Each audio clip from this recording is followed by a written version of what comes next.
دنیا بریدن، طعمه خوابو چشیدن، روی کاغذهای قصه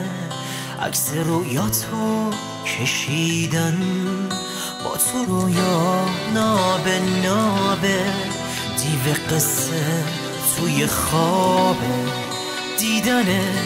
رنگ سیاهی مثل شب هم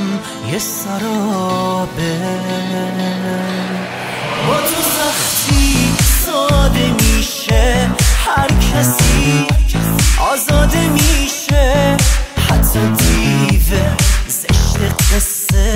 عاشق و دل داده میشه، با تو سنگر پر ترانه، بی تو شب هم بی بهانه،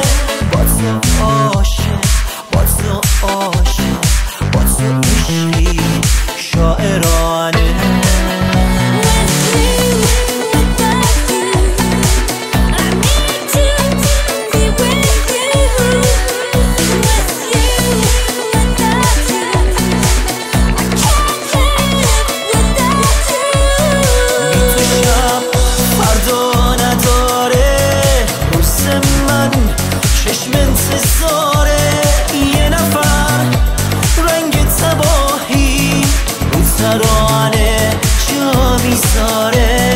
بی تو با تو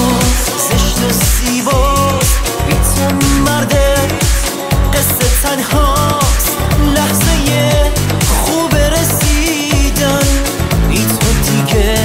مثل رویاست، بی تو دیگه مثل رویاست، بی تو باید انتها شد، بی تو باید بی صدا شد، بی تو باید تا سپیدی